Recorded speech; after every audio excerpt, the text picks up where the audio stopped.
Good morning. I think that we should get starting. So welcome everyone in today's invited talk. This is a talk which has been co-organized by the EU-funded Project Changer and by NCSR Demokritos, which is the coordinator of the project. And today we have the pleasure to have with us Dr. Michalis Kritikos, who is a policy analyst at the ethics and integrity sector in the European Commission in DG-RTD. Dr. Kritikos works on the ethical developments of emerging technologies, and he has a special interest on the ethics of AI. He also has previous experience in the Scientific Foresight Service of the European Parliament as a legal and ethics advisor on science and technology issues. He has authored more than 50 publications in the areas of new and emerging technologies, and he has contributed to the drafting of more than 15 European Parliament reports and resolutions, and these are all in the fields of new and emerging technologies.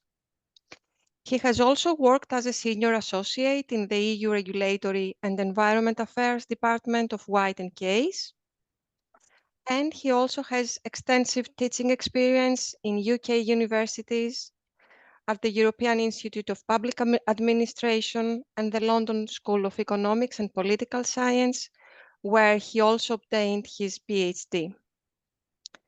So today, Dr. Kritikos will give us a lecture on designing ethical and trustworthy AI research policies at EU level. And Michalis, it's a real pleasure to have you today with us. Thank you very much for accepting our invitation. And the floor is yours. Thank you, Vicky, for the nice and warm words. Thank you for the invitation. That's I'm really honored, and I'm truly happy that I'm kind of part of your kind of ecosystem, even for the next few minutes. It's a pleasure to talk to you about the work we are doing here in Brussels at the European Commission on the ethics of research and innovation, and more specifically on the ethics of AI. And what I would like to kind of clarify from the beginning is that you can, as members of the audience, interrupt me at any given moment in case there is something you is unclear to you, and it requires some clarification or discussion. I want to make sure that the session remains interactive. If you prefer to keep your questions at the end, then for me it's equally fine. We can have a discussion afterwards, and I'll be happy to answer questions and engage into a discussion.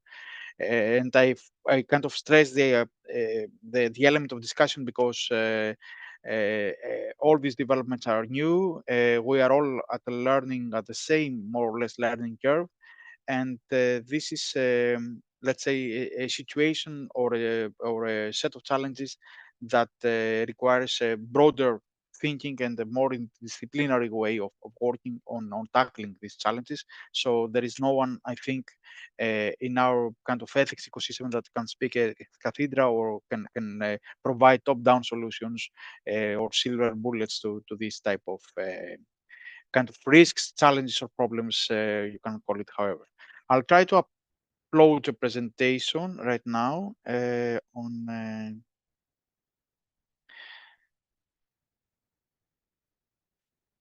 what I'm going to talk about, and I'll try. I hope you can see it. Yes, we can. Okay, and hopefully you will be able to see the second slide. That's for me important to see Yes, the everything is movement. fine. Perfect. Okay. Mhm. Great. So, as Vicky said, I'm working for the Ethics and Integrity team at the European Commission. I'm going to explain a bit later what we are doing exactly when we talk about ethics. The only thing I would say from the very beginning is that, first of all, it's the service I'm working for provides a rather unique, let's say, operation value to the whole ecosystem of research.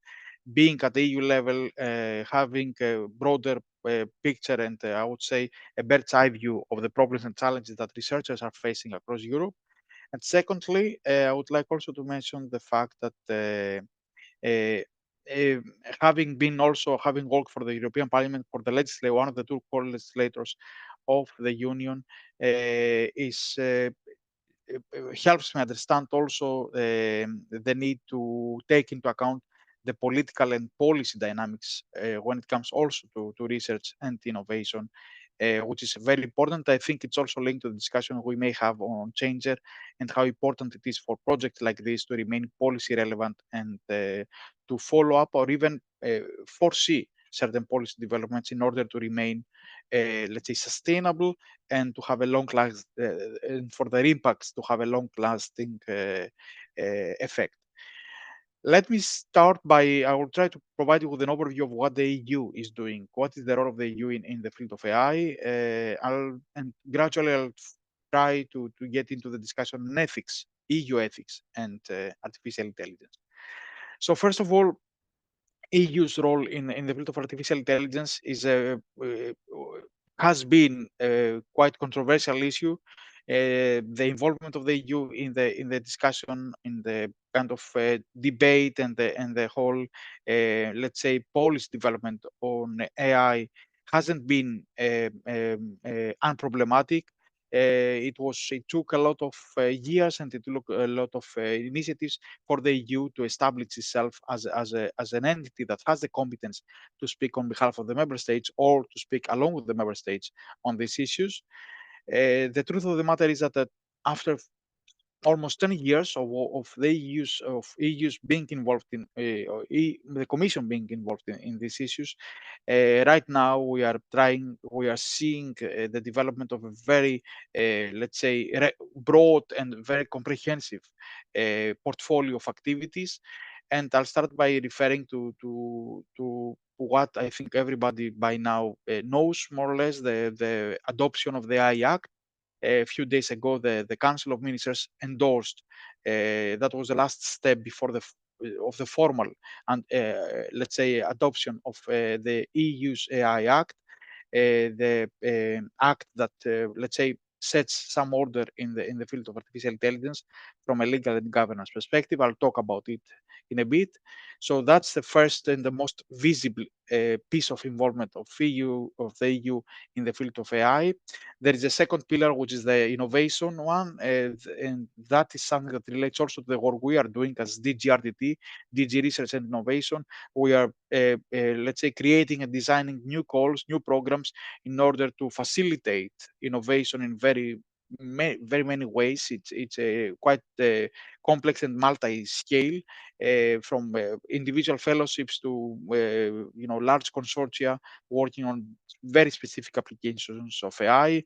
We're trying also to improve and to facilitate the situation and let's say the innovation landscape or the investment landscape in the field of at the level of SMEs or at the level of startups.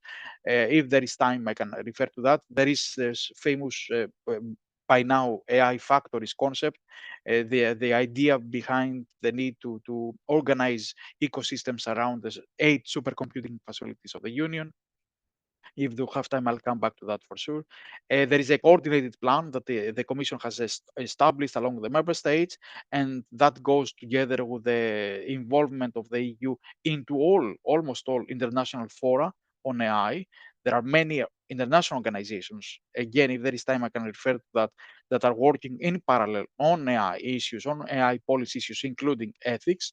So there is a huge, range of organizations, more than 250 that are working on a day-to-day basis on establishing codes of conduct, on trying to identify ways to address the ethical dimension. And there we are also involved in many ways, and I can explain to you what I mean by that. The ethical governance of AI, that is a very visible part of the EU involvement, and there we also, I can refer to what exactly we are doing in trying to shape an ethical governance framework at the EU level, which is a very complex, let's say, enterprise. And also, last but not least, the standardization efforts, and that also touch upon some of the ethics discussion. This is a work that is done also in parallel to the work of IEEE and ISO and other private organizations in the field of standardization.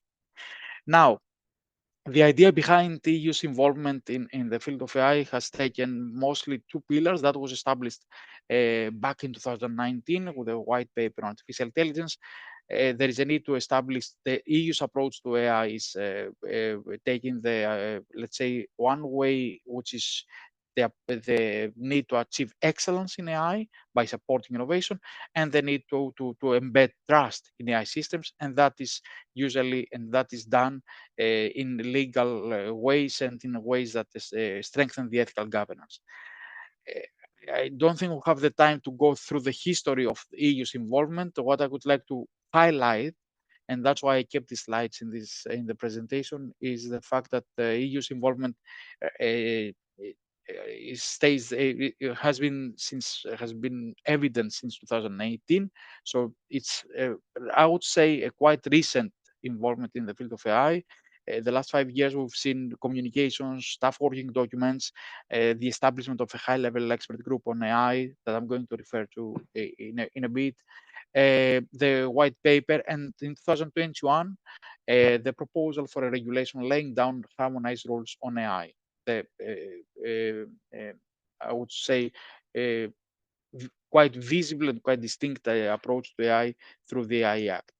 Um, Having talked about the proposal for an AI Act, I need to also say that back in 2019, when we had the new commission and the new president of the commission, and I'm referring to Ms. von der Leyen, she committed in her union, in her first inaugural speech before the European Parliament, that in the first 100 days of her involvement, her, let's say, term as a commission president, the commission will adopt a proposal, a legislative proposal on AI. That promise was kept. Of course, COVID delayed the process, and it took more than 100 days for this proposal to come out. Of course, for those ones that will know how the Commission works, a proposal of this kind cannot come out in a day or in a month. It requires lots of consultation with external stakeholders, internal stakeholders, being a horizontal legislative, following a horizontal legislative approach. There was involvement by almost all services of the Commission to the drafting of the proposal, and knowing also the volume of the proposal, we're talking about a piece of legislation that is more than 150 pages long. Many parameters and many kind of considerations had to be taken on board, and that is why we ended up having on the 21st of April 2021 the adoption of that proposal by the College of Commissioners. And since then, we saw a 3 year quite intense and quite, I would say, interesting political negotiation among the main players, among the parliament, the council, and at least for the last 1 year through the trilogue negotiations, where the commission was brought back to the negotiation table. Also, the commission had to kind of participate and reach certain compromises in order to have an agreement. The agreement is there, the political agreement, and it's a matter of time. I think in the next couple of weeks, the text will be published in the official journal of the European Union. Now, a few remarks, and I'll try to not spend so much time on the act itself. The act is following, again, I'm not bringing any news here, a risk-based approach. It is, let's say, developed on the base of this type of pyramidal risk-based classification. So there is a four-stage classification followed there, starting and ranging from minimal or no risk applications to unacceptable risk applications, the so-called prohibited AI uses. Most of the negotiation time was spent on what is labeled or what is going to be labeled as high risk. And the fact that there were tensions about whether certain AI uses or applications will fall under the so-called AI high risk category was simply because when something goes into that list, certain obligations are triggered, and by obligations we refer to the need for providers and deployers of high risk systems to establish a risk management system, to let's say, develop trustworthy AI requirements, data quality management systems, documentation, traceability, conformity assessments, quality management systems, and also to monitor the operation of that system after it's being released into the EU market. So there are many obligations, and as you can understand, there were tensions and very many efforts from different stakeholders to remove or add certain applications to that list. The list there is rather broad. It wasn't that broad when the Commission's proposal came out. Nowadays, and if you see the list, it's quite, I would say, detailed, and also, and I have to say, that's quite dynamic. There are many clauses in the act that allow the Commission, along with expert groups, or along with, if it's a delegated act, or if it's an implementing act, they can also make it a distinction a bit later if needed, along with the member states, to update the regulation, to update this list, to add, to amend, to subtract certain categories. So the list is there, of course, and it's taken the form of a regulation in order to provide some legal certainty. But the truth of the matter is that simply because of the nature of the technology, and simply because of the fact that, as you understand, this type of compromise are political compromises, and dynamics may change, and of course the technology may change and may pose new risks in sectors and domains that nobody had thought about. There is a possibility for the Commission, and actually I would say even an obligation for the Commission services to perform this type of amendments or updates in order for this piece of legislation to remain, let's say, up to date. Now, I'll go back a bit to the general remarks, just to emphasize something which is very close to our hearts and very close to the work we are doing. So everybody knows about and everybody talks about the risk-based approach of the AI Act.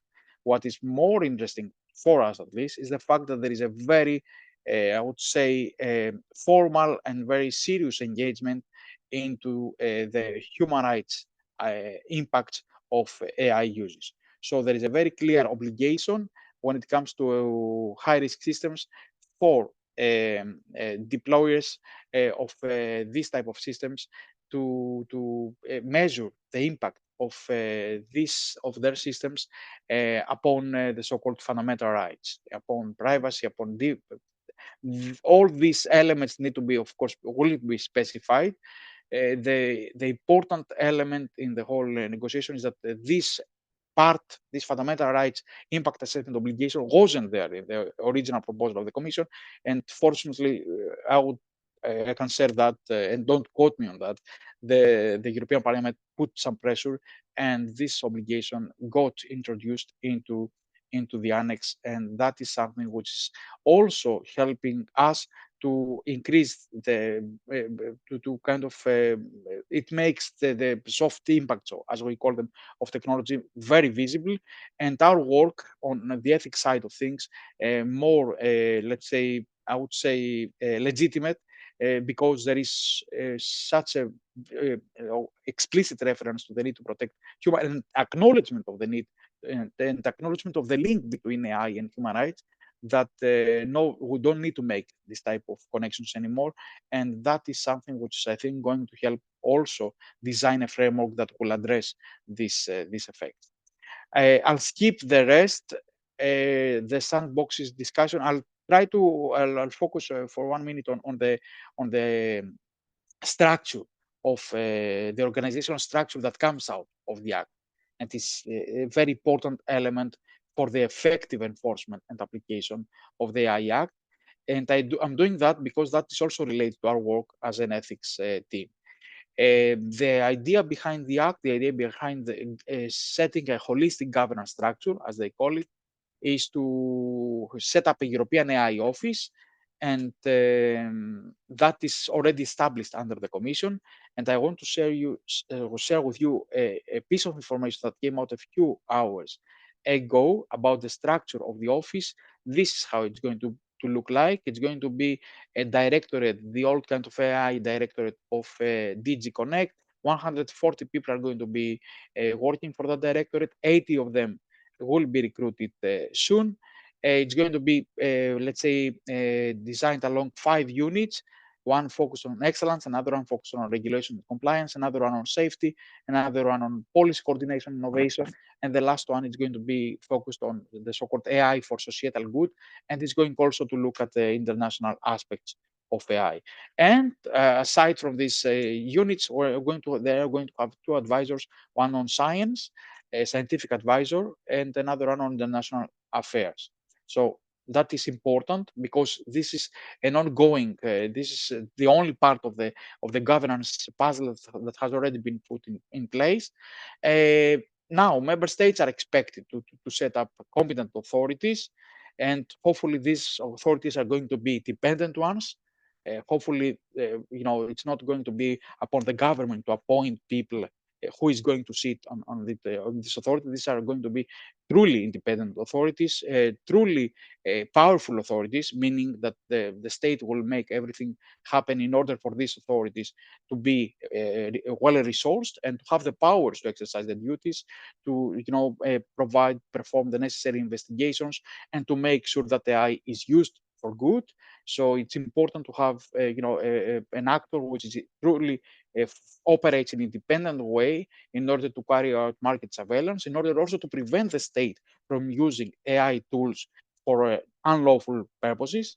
And aside from these national competent authorities and the European AI Office, there are three other bodies that are going to be established: the European Artificial Intelligence Board, where member states are going to be represented; the Advisory Forum, there Democritus and research centers of that kind have a place to participate and to kind of communicate their concerns and their findings, and also the scientific panel. Also there, we are going to see the establishment of a independent scientific body that is going to monitor, to follow up the let's say the development of the technology in order to kind of feed and in order to advise accordingly our political masters.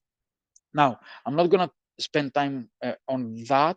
A bit on the timeline, it's going to enter into force. It's a very complicated, let's say, timeline. Although it's a regulation and everybody had expected for that piece of legislation to enter into force automatically in all its, let's say, entirety. This is not going to happen. They are going to focus. They are going to follow a granular approach. There are certain deadlines that have been set for certain provisions of the act to be operationalized, and that may take us up to 2017 or even 18 for certain applications to be for these provisions to become effective. There is a EU Pact. If there is time, I can refer back to that. Um, Ethical concerns. Again, I don't think I need to spend time in trying to uh, identify or highlight the ethical side of AI, the ethical challenges that AI is raising, bias, discrimination, the loss of autonomy, human autonomy, privacy, moral responsibility. All these issues are there to trigger our, let's say, ethical radar, and to make us feel uncomfortable sometimes as to how and where the technology is moving.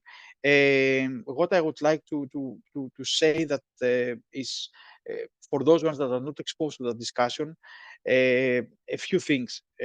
Privacy is a very obvious ethical concern and the side effect of the operation and the development of AI, simply because AI is a highly data intensive technology, it's data hungry technology, as we call it. So it needs it in order to be, let's say, improved. Data is needed, and sometimes personal data is being used in different forms, and different forms of big data as well. That's a big discussion, and I'll be happy to answer questions on that.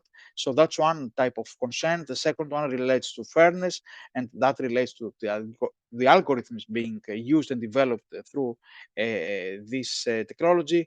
And the main concern there is whether the data that are used, the data sets that are used in order to train these algorithms are data that are not, let's say, facing problems, are healthy data, data that are not, let's say, carrying out and somehow perpetuating biases that are already in our society and are already embedded in our, let's say, organizational structures. So the issue of fairness relates very well to the issue of bias and how to mitigate, how to remove bias from these applications. Another element and ethical concern, as we call it, is transparency and the way these systems develop and the way the certain design choices are being made increase the let's say intransparency of this process. And in order to deploy and market these products and to you need to gain and to make sure that there is public trust. Public trust, however, cannot be gained if there is no transparency in the whole process, in the whole design process. And transparency, of course, nowadays, at least for those ones that are into the AI discussion, is an old-fashioned concept. Nowadays, we talk mostly about explainability, understandability. There are more moral concepts of different value that are being deployed in order to make sure at the end of the day, the average citizen becomes, or even the policymaker, understands well the way these systems work and why they end up providing us with certain findings. Because this is important, especially when algorithmic decision-making systems are being used in public administration to, provide us with data on tax evasion, on health-related issues, on how to make decisions that may affect the life of citizens. Who is going to get an allowance? Who is going to get a loan? Who is going to get a place in a school, in a kindergarten, in a employment institution. So there are many harms and risks associated with that technology. And again, if there is time, I can come back to the real ethics discussion. Now, what we are doing, our work is let's say split into different directions. First of all, we work on right now on a methodology on how to perform human rights impact assessment in order for that type of methodology to be shared and communicated to the whole research ecosystem. And so for researchers, for designers, for deployers to know what we are going to ask from them when it comes to research in high risk environments. We are operating the so-called ethics appraisal mechanism. So basically, we're responsible. I can show you that. I can jump and go to that slide. Basically, we're responsible for once there is a scientific evaluation at the EU level. For those ones that do not know, we are responsible for the biggest research framework program in the world that goes up to 96 billion euros. This program is divided into different thematic programs. We are a horizontal service responsible for the ethical soundness of research funded at the EU level, no matter where it comes from. So basically, when a scientific evaluation has been completed, we receive the results and we for those projects that are going to be funded and before them signing a contract with the European Commission, they need to go through the so-called ethics appraisal, our mechanism. So we are pre-screening, screening, assess, and also monitor the ethical compliance of these projects. This is a very delicate work. Most of the pre-assessment and the screening is done nowadays by different implementation agencies that the Union has established in order to manage the projects in a more effective way. And we're mostly nowadays focused on the so-called audits, ethics audits of these projects. And it is there where I see and we see many challenges emerging. This is a process which applies to the whole research family across Europe. So we are responsible for the methodology and the consistency of the methodological approach followed across the board. So all executive agencies and also all joint undertakings that are also some entities that many people do not know about. These are public-private institutions that have been set up in order to fulfill a specific mission. So all these entities are expected to follow our approach in a way. We're responsible for making sure that they are doing that in a consistent and uniform way, so as to guarantee that there is a certain level of ethical, let's say, readiness across, at least at the EU level. I'll go back to what we are doing also. Sorry for that. So basically, we're doing the ethics assessment. They are doing the human. We're developing now a methodology for the human rights impact assessment. What we are also doing is that we are trying to and I'll say before saying that, I'll have to say something in order for you to understand where we fit in. Back in 2019, at least for the domain of AI, back in 2019, the EU, the European Commission, decided to set up a high-level expert group to present ethics guidelines for trustworthy artificial intelligence. That was a very good idea. There was no, let's say, appetite, or there was no intention at that moment for the EU to get into the legislative terrain. And actually, I have to say that back in 2016, when I was used to work for the European Parliament, the Parliament decided to issue a resolution to adopt to design a resolution that eventually got adopted by the plenary session on the ethics of cyber physical systems. That's how robots were labeled at that moment. So there we worked on something which proved to be the first, let's say, EU document that talked about AI and ethics. But until 2019, there was no initiative or activity from the Commission side on the field in the field of AI ethics. In 2019, they decided to set up an expert group. They realized the need to start thinking about what may go wrong in that technology. That expert group, after a few months, finalized their work, and they came up with three, let's say, conditions for any AI system to be called trustworthy. It needs to be lawful, to be ethical, and to be robust. And they also came forward with 7 core requirements that need to be met. So first of all, we need human agency and oversight. That I think it's rather well known, and there are nowadays across the world different technology, ethics, governance, and legal initiatives in order to guarantee this type of human agency and oversight, and also different approaches from human in the loop or on the loop or at the loop approach. There is the technical robustness and safety requirement that is rather obvious. Again, in any AI system needs to be cyber secure and needs to follow certain principles of data integrity in order to be able to provide us with trustworthy data and outcomes.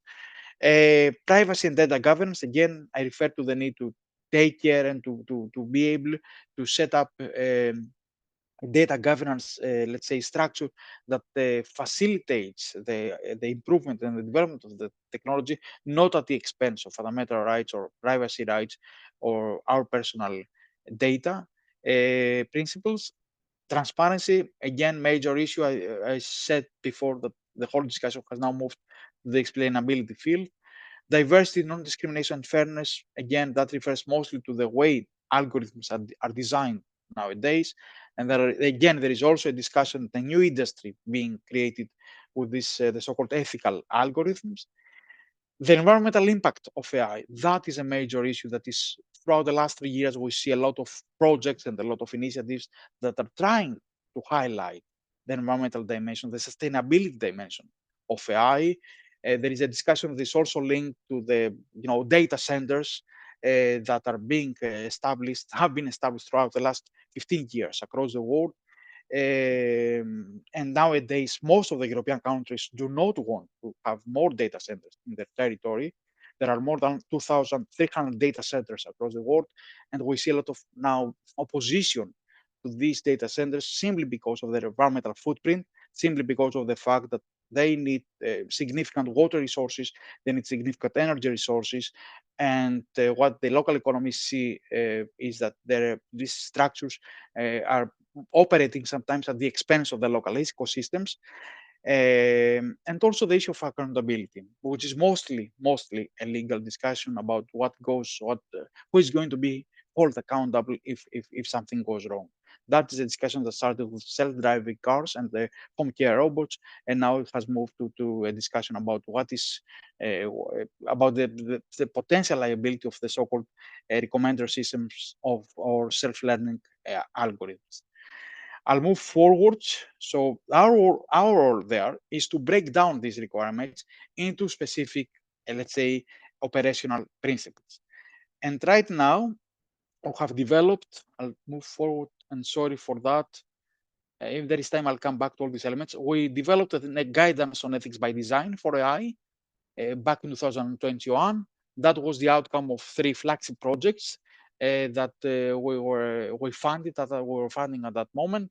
The ethics by design approach is something that the Commission and the Union is trying to put forward in accordance with the privacy by design principle that the GDPR brought forward almost 7 years ago.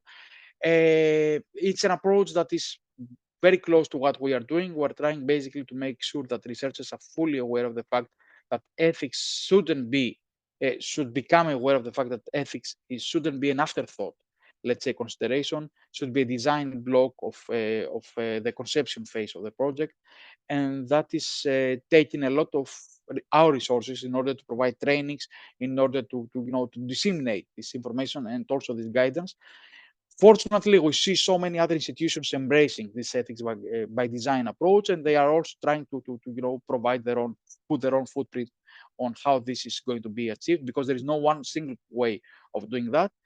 The basic idea is to move from tick boxing to ethical designing. That is something which is extremely sensitive and extremely important.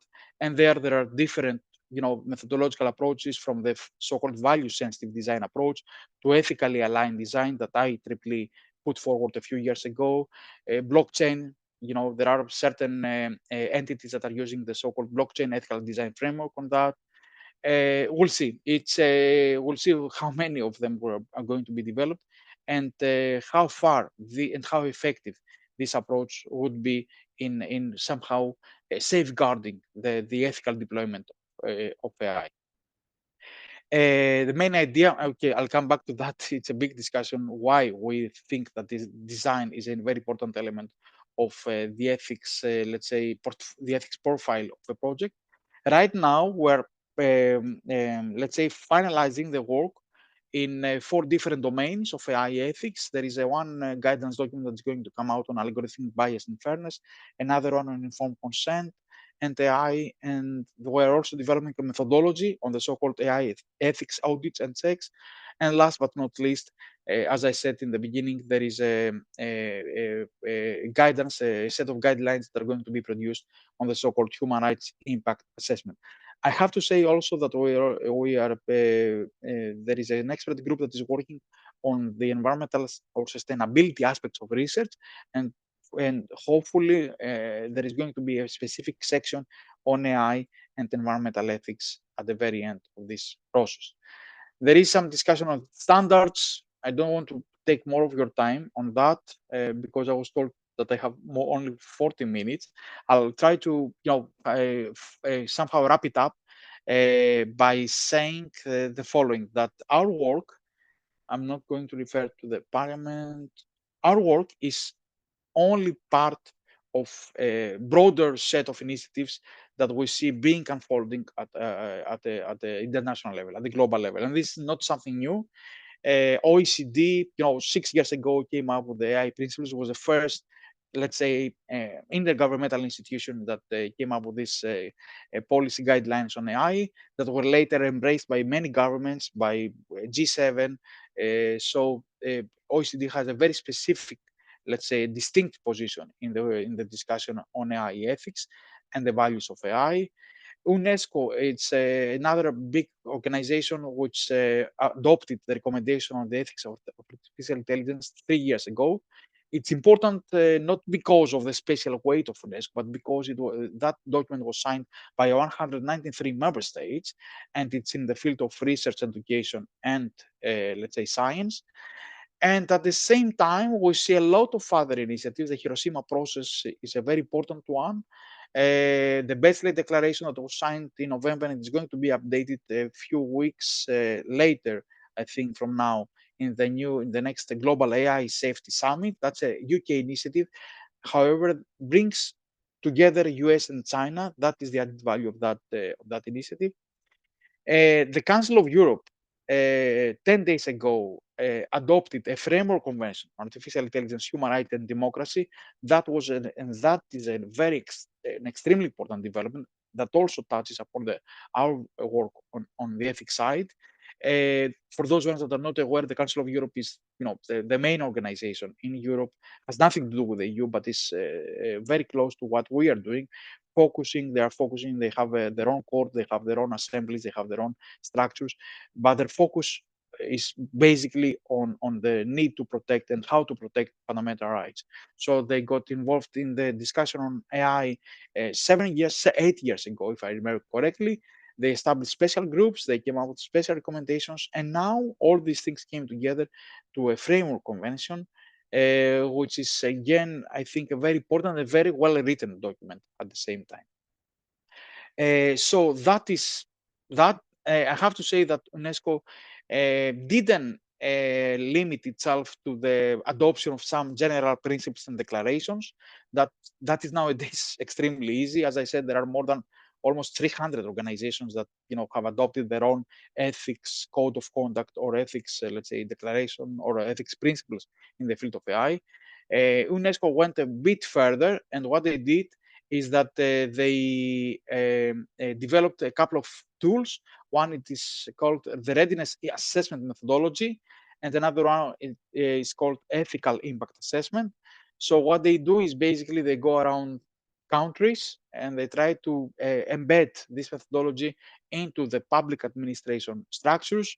I happened to be in a couple of meetings with the Dutch and the Belgian authorities here in Brussels, and I saw that their work they are doing is going to have an impact in the way these administrations are setting up their own procurement services. They're deploying AI carefully, different AI tools in different contexts under the supervision, from educational activities to activities related to, let's say, more closer to the what we call real economy. I think that it's worth looking and following up the activities of this organization, simply because they are quite not only active and dynamic, but also because they are trying to embed a very operational set of tools to the actual day-to-day design and operation of AI systems in many member states. I refer to the Council of Europe. I don't want to take more of your time.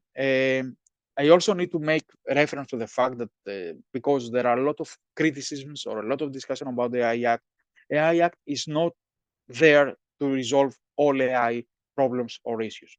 AI Act is only part of a broader framework, EU framework, that includes the legislation on intellectual property law, on data protection law. GDPR exists. GDPR is the data focused regulation of the continent. So there is no way for AI to overlap or to supersede this piece of legislation. There are rules on contracts and liability. Actually, there is an AI liability directive under discussion right now, under negotiation. We'll see now with the new European Parliament how far this negotiation will go. And also don't watch the space and keep in mind that the cybersecurity legislative landscape has become very dense. There are so many documents, the NIS2 and other ones that have been adopted throughout the last few months. So there, all these documents have a direct or indirect effect upon the way AI is being designed. There is a discussion on AI for all. That is something which is I like it as a discussion. I think should be raised also in Greece about what AI are we talking about and how reachable AI applications are and how many people and how many population groups and how many regions are fully, let's say, literate and ready to let's say reap the benefits of this technology. And uh, and also I need to mention that not us, but a neighboring unit and the Commission as a whole, a few weeks ago adopted the so-called generative these guidelines, living guidelines on the responsible use of generative AI in research. So basically, that was an initiative within the House, and that was done along with the member states in order to find out what is going to happen, how disruptive these generative AI applications can be on scientific writing, on the way grant applications are developed, on the way our evaluation procedures are designed, and whether we need to, rethink and to set some rules in the game before we found ourselves, receiving applications written by AI machines, evaluated by AI machines, and deliverables also drafted by non-humans. It's a dystopian scenario, but the technology is there, the potential is there, so we have to be careful and we have to be quite vigilant as a funder. Yeah, the environmental considerations there is in the labor aspects is it's a big discussion. I'll stop by leaving that slide about whether data sets. The whole discussion on designing AI is a moral discussion, is a legal discussion, is a technological discussion. Whether we are where we stand when it comes to ethical awareness or ethics washing, simply because there are so many actors talking about the ethics of AI, and not many of them are kind of translate these requirements into legal requirements. Also, whether AI can be an amplifier of inequalities or democracy silver bullet, or can really resolve structural problems that our systems, political systems, are facing, and try to kind of find ways, creative ways to tackle the so-called democracy pathologies. And last but not least, whether the AI Act, having actually an extraterritorial scope, is going to develop the so-called Brussels effect. We see a lot of countries already, like Brazil or certain US states, trying to develop a similar model, similar to the AI Act. But let's see how far this effect is going to be developed, and hopefully, we're going to see an effect similar to the one we saw with the GDPR, where many countries outside the Europe finally follow that model. So the EU is not the only, let's say, place in the world where there are so many strict rules when it comes to data processing. And I'll stop here because I can speak forever. Yes, thank you very much, Michali. Thank you. So thank you for this very informative overview that you gave us of what has already been done at the European level and also what is planned to be done in order to ensure excellence and trust in AI. And also for the information that you gave us about the work that is done in DG-RTD in order to ensure the ethical development and use of AI systems. So you talked about excellence and trust. For AI, this second pillar of trust is also what we aspire to do through the Changer project. And we also have the pleasure that you are the policy officer for this EU-funded project. And hopefully through your guidance, we will manage to actually facilitate this ethical development of AI. So now, before we move on to the Q&A session, I will give the floor to Dr. Xenia Zhouvelou, who is the head of the AI Politia Lab, because the Changer project is coordinated by the NCSR Democritus, which is and is also part of the AI Politia Lab. So Xenia, if you would like to give us an overview of the Changer project, and of course you will see what are the similarities with the content of the talk with Dr. Kritikos. Thank you very much, Vicky, for this nice introduction. And I would really like to thank once again Dr. Kritikos for this excellent presentation. It was really, it provided us with a great overview of such a big ecosystem.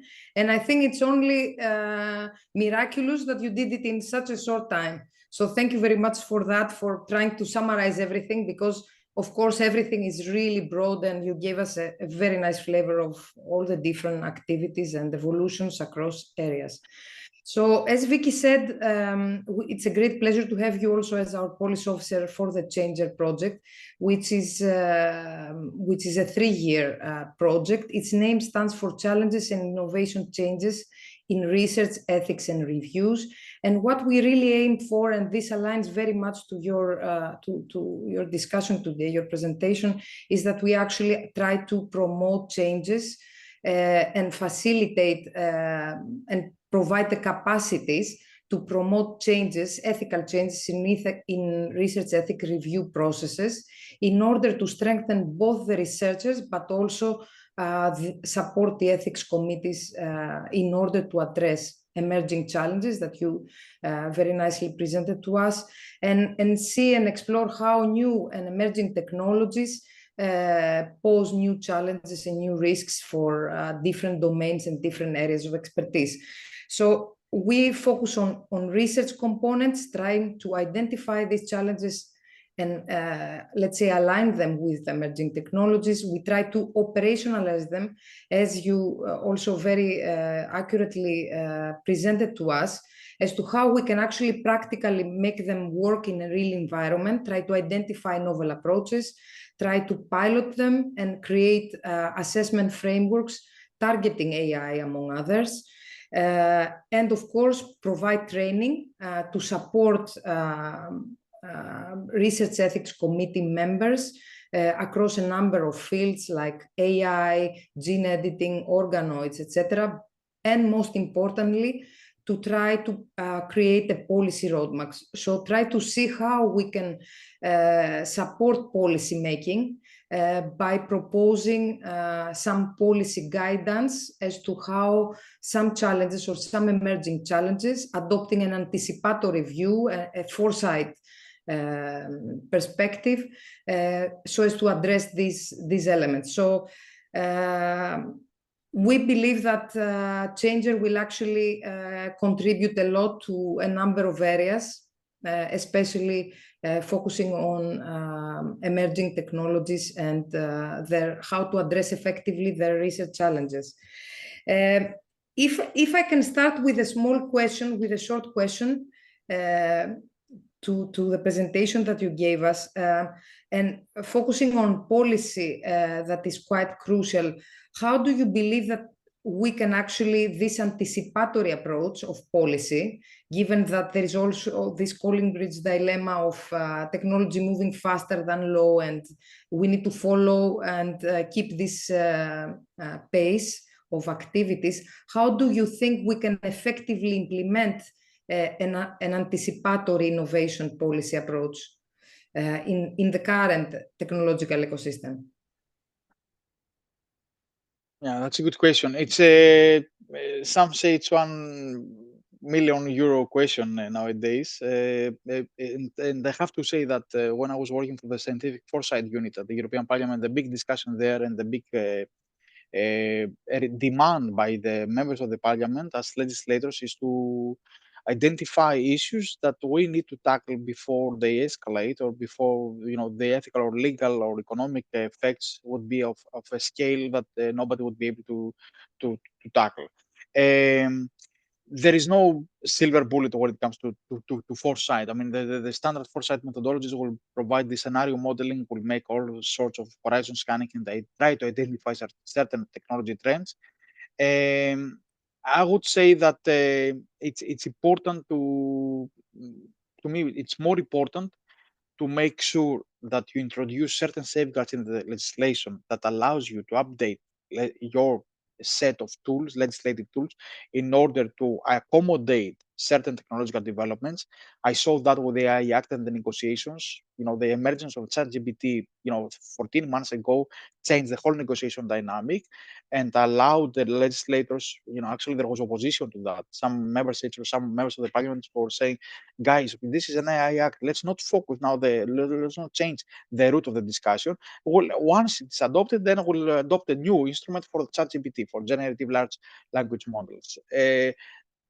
Fortunately, most of the negotiators took a different approach. Said, "No, this is a dynamic phenomenon. We need to be dynamic as well. So let's make sure that there is a special reference, a special chapter in that act that addresses this issue as well." To me, yes, technology will always be on the driver's seat. We have, as a legal system, the possibilities to introduce these safeguards, these sunset clauses, in order to, let's say, accommodate and follow up and monitor the developments. But I wouldn't put all my money on the ability of foresight methodologies to predict everything under the sun. We see certain tendencies. Now I can refer to the convergence of biological sciences and AI technologies. There is a big dynamic, and I can see that a new ecosystem is being created, the so-called convergence technologies that bring together bio and AI in many ways. There is a big discussion right now about quantum technology and how far it can, let's say, accelerate the development of AI systems. And there are others, but I sometimes I tend to be quite cynical when it comes to this type of predictions and forecast, because uh, going back to the foresight books in the 90s or even 15 years ago, nobody would have even predicted the potential of AI itself.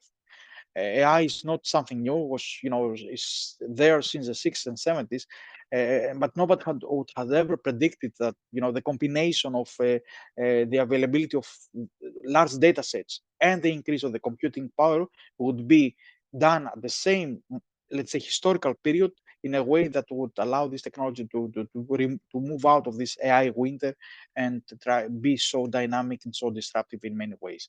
So we do as we continue working with the tools we have, technology assessment, foresight methodologies, but I would add to that dimension, we need to also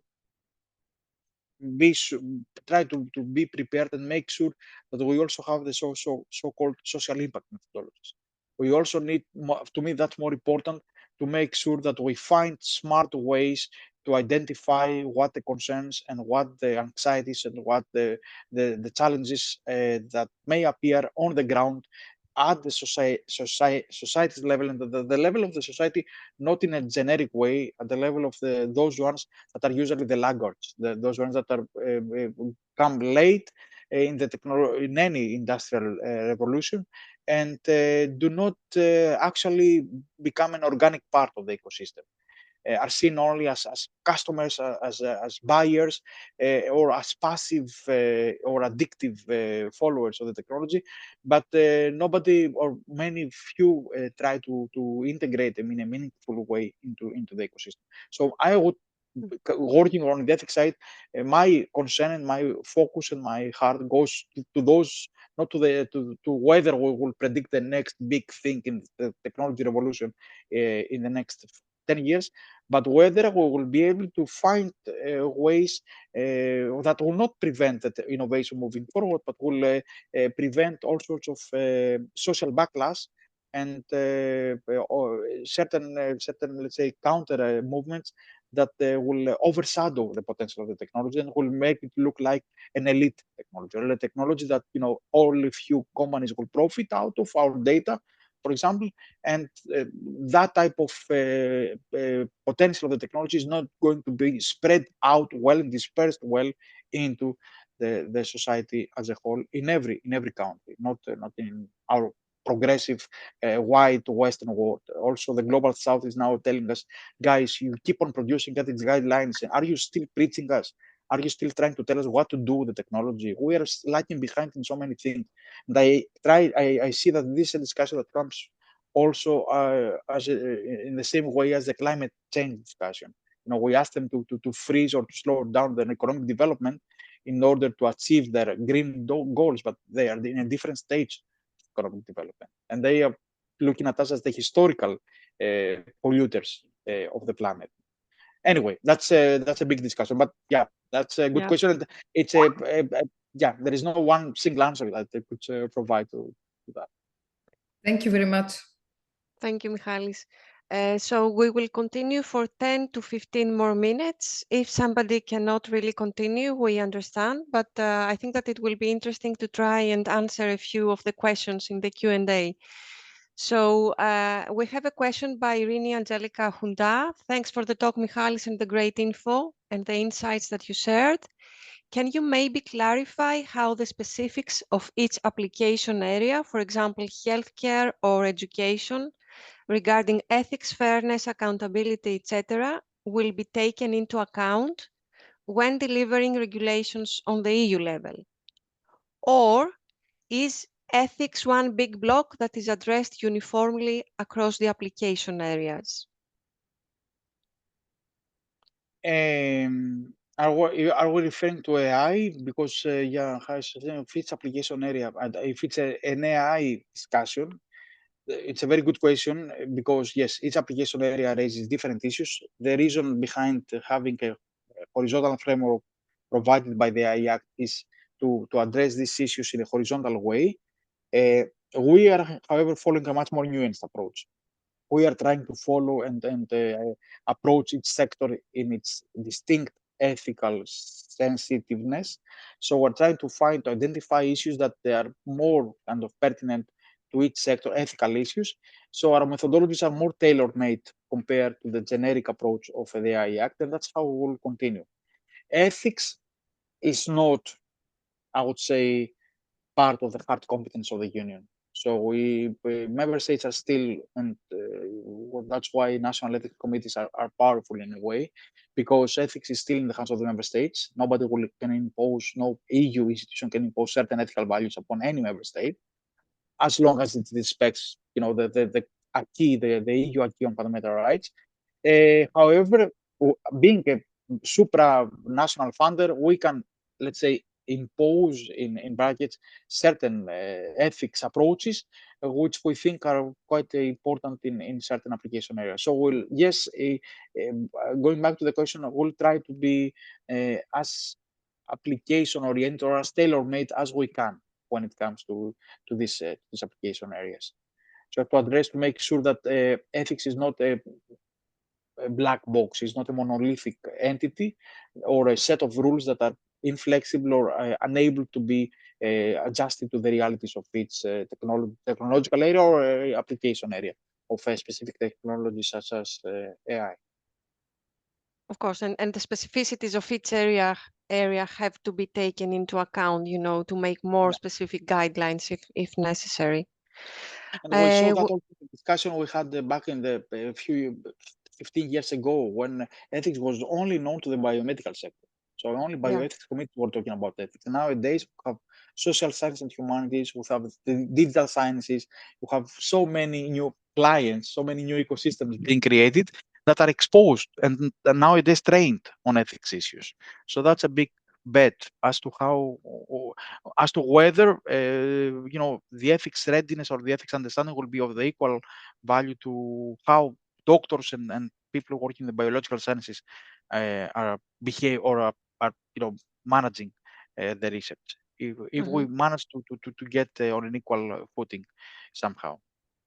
Yeah. We also have another question by Lina Plataniti regarding organizations that want to develop and adopt AI tools in their work. What should they consider in the development or design phase, and how could they implement practically an ethics assessment of under development tools? Yeah, that's what So it's hopefully through Changer, we will be able to provide some exactly. help on that. Yeah. Yeah.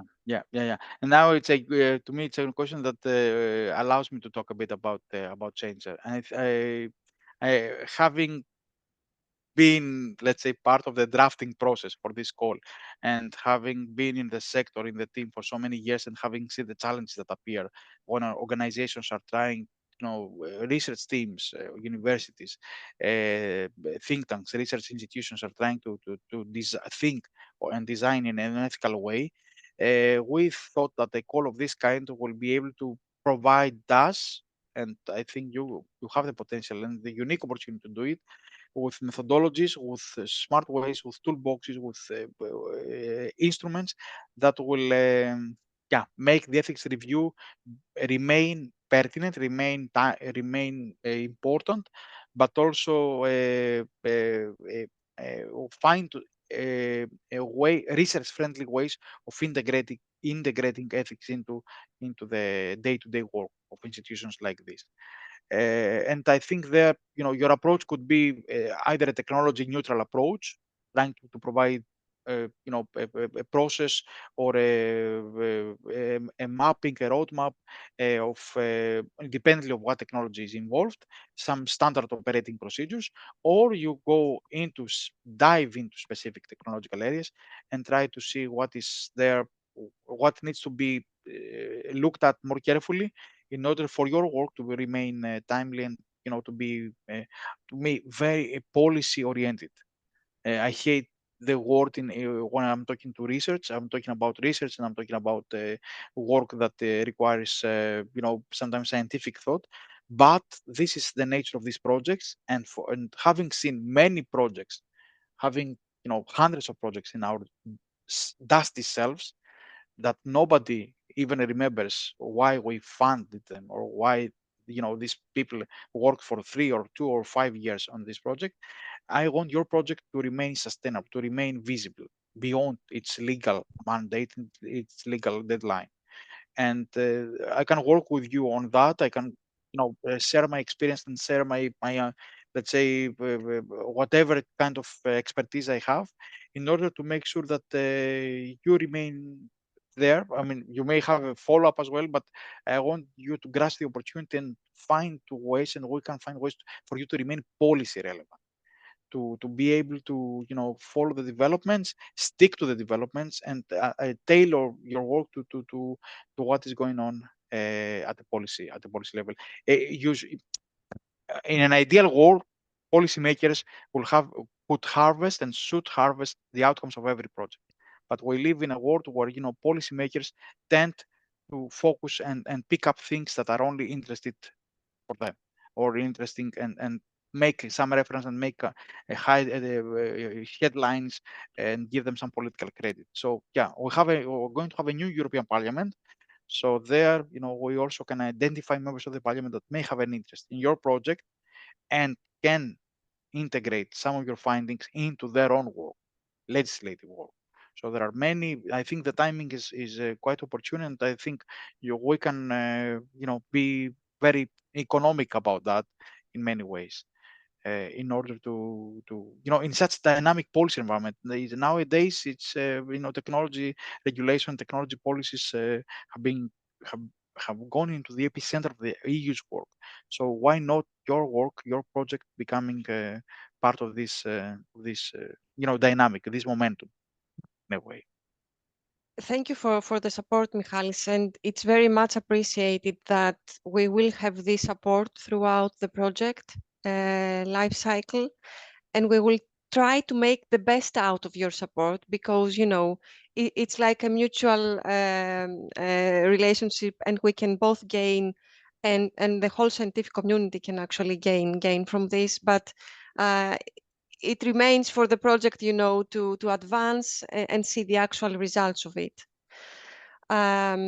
I will move on to the next question by Mario Rauhala. So Mario, thanks you for the informative presentation. What recommendations would you give to research performing organizations regarding the development of processes and procedures for research ethics review for AI or machine learning research projects? And how can research ethics committees address these technologies? Will any guidance be on its way from the European Commission? Thank you, Mario. Mario has been with us, a very important advisor and one of the few people that have been with, building their own ethics infrastructure in Austria since, the last 10, 15 years at least.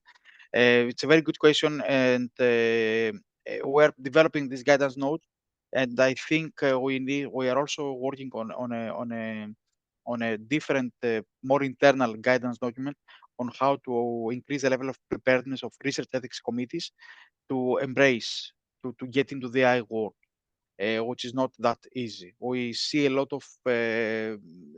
shift of paradigm. A lot of national or regional, local ethics committees trying to find ways, trying to find experts, trying to find methodologies that will allow them to review an AI project from an ethics perspective.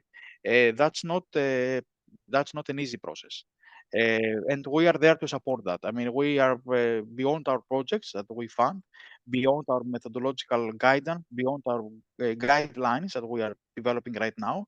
Next year, we have plans to go a bit further and try to reach out to local ethics committees and perform some surveys, and identify gaps and challenges that we could address them through more hands-on approaches such as trainings, local visits, dissemination events, and ways to bring and also I have to share that we're also last Friday we presented to the ERA forum, to the forum of the member states, that is a formal gathering of all member states that belong to the European research area, an idea, a proposal which is quite mature, for establishing a network of research ethics committees that will actually, it's a central hub that will be there acting as a help desk for all local ethics committees. So we'll try to gather expertise and to make sure that researchers do not feel alone in that environment, especially when they move across the borders and find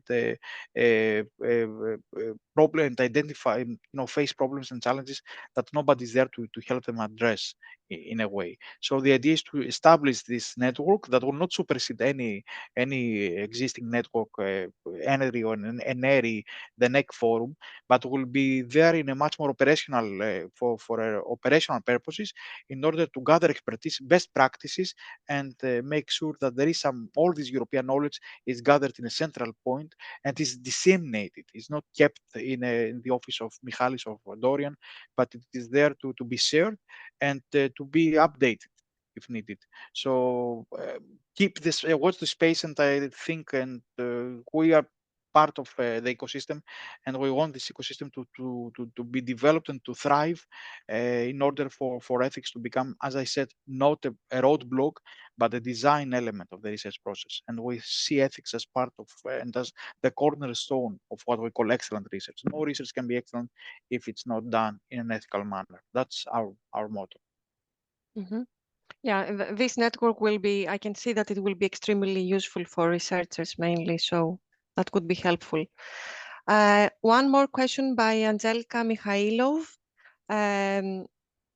If there is any reference to environmental ethics and the risks of AI for the environment, it's more like a general question, I guess. As I said, it's a very important pillar in the discussion on AI, internationally at least, also in the European Union. We are trying to address it through two different ways. We're developing now a set of guidelines, a guidance framework, to phrase it better, on the environmental side of research, the environmental impact of research, and there is going to be a special focus on digital technologies and environment. And the big discussion there, and the elephant in the room, is the computational resources needed to develop an AI system, and what that means for the sustainability, the sustainable character of the research that the EU is trying to promote. The number one. Number two, we are funding a project, Re4 Green is the name, which is also expected to provide us with operational guidelines as to how we can address the increasing, let's say, concerns about the environmental side of research activities in Europe. We'll see how far, whether we can converge both outcomes, both findings, and provide researchers with a much more holistic or comprehensive framework that would help them address these issues. It's a major issue right now. Yesterday I was in a meeting with all major European funders, from Wellcome Trust to CNRS and the Max Planck Institutes. Everybody was there, and they're